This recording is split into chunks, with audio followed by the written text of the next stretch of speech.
बिस्मिल्लाहिर्रहमानिर्रहीम। अस्सलामुअलैकुम नाज़रीन, मलक टीवी में खुश आमदीद कहते हैं। आइए अब चलते हैं आज की स्टोरी की तरफ। मेरी 17 साल नंद हर रोज़ मुझे दही में प्याज डालकर खिलाती और कहती, भाभी प्याज वाली दही खाने से आप सेहतमंद बच्चा जन्म देगी। मैं बड़ी खुश हो जाती और फ़ौरन उसकी बात मान लेती। वही खाते ही मुझे बड़ी सुकून की नींद आ जाती थी। जैसे मुझे बच्चों का बहुत शौक़ था, मगर खुदा की करनी ये हुई कि शादी के 2 साल बाद भी मैं बच्चे से महरूम थी। मेरी नंद निदा मेरे लिए बड़ी परेशान रहती थी, इसलिए हर किसी से औलाद के लिए टोटके पूछती रहती थी। अब इसने एक रिसाले में औलाद के लिए दही और प्याज वाला टोटका लिखा पड़ा।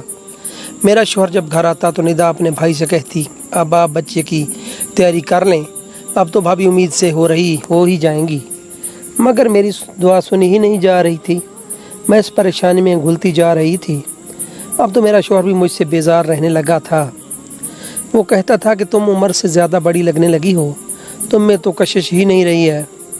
मैं अपने शौहर की बातें सुनकर मज़ीद गमज़दा हो जाती थी। आज मेरी नंद दही लेकर आई तो मैंने इससे कटोरी थाम ली। वो चली गई तो मैंने साइड पर रख दी थी। मेरा आज कुछ खाने को दिल ही नहीं चाह रहा था। मैं यूं ही आंखें मूंद कर लेट गई थी। आधा घंटा ही गुजरा होगा जब मुझे दरवाजे पर दस्तक सुनाई दी। मैं उठने ही लगी थी, मगर निदा ने दरवाज़ा खोल दिया था। एक औरत हमारे घर दाखिल हुई थी, जिसको मैंने पहली बार देखा था। वो बोली, तेरी भाभी सो गई है क्या? निदा बोली, हाँ सो गई है।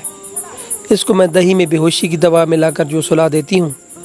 निदा का इंकशाफ सुनकर तो दिल ही दहल गई थी। मेरी जल्दी से खिड़की से आहट की पैड पर आकर लेट गई थी और आंखें बंद कर ली थी। निदा और वो औरत मेरे ही कमरे में आ गई थी।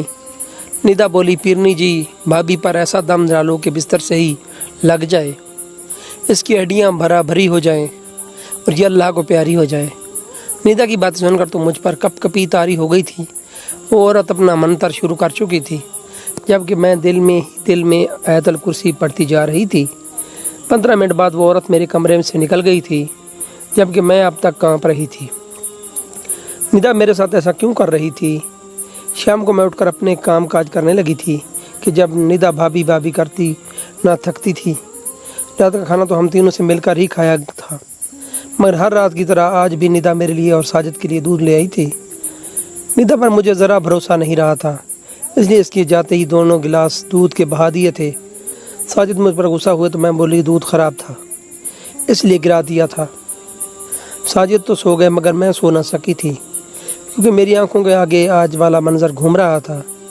रात के 2 बजे होंगे जब मुझे सेहन से गुनगुनाहट की आवाज़ सुनाई देने लगी थी। मैंने जल्दी से साजिद को उठाया और वो घबरा गए थे।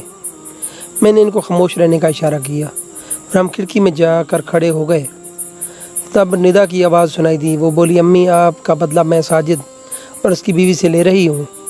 साजिद ने आपके मुँह पर थप्पड़ मारा था, मैंने उसका बदला इसकी बीवी के हमल रोकने वाली दवा खिलाकर पूरा कर लिया है। इन दोनों पर काला जादू भी करवा रही हूँ। जल्द ही ये ख़त्म हो जाएंगे, तब हम दोनों मिलकर इस घर में रहेंगे। साजिद ने पुलिस को फ़ोन करके घर बुला लिया और उन्हें ये बताया कि ये दोनों औरतें रात के स्पैर हमारे घर चोरी करने आई हैं। पुलिस इनको पकड़ कर ले गई तो साजिद ने बताया कि निदा इनकी सगी बहन नहीं थी, बल्कि वो तो उनकी सौतेली माँ की औलाद थी। साजिद के अब्बू के इंतकाल के बाद इस औरत ने गैर मर्दों से मरासिम बनाना शुरू कर दिए थे, इसलिए साजिद ने इसके मुंह पर थप्पड़ मारकर घर से निकाल दिया था, जबकि निदा को अपनी छोटी बहन समझकर अपने पास रख लिया था। मगर वो दोनों औरतें तो साजिद की जड़ काटने लगी थीं। साजिद मेरे बड़े शुक्रगुजार थे कि मैंने बुरा वक्त ही इनकी आंखें खोल दी थीं। यूं हम तबाही के दहाने पर पहुंचने से पहले ही बच गए थे। इंसान को कभी भी किसी पर अंधा एतमाद नहीं करना चाहिए, क्योंकि हर शख्स के आस्तीन में सांप होते हैं।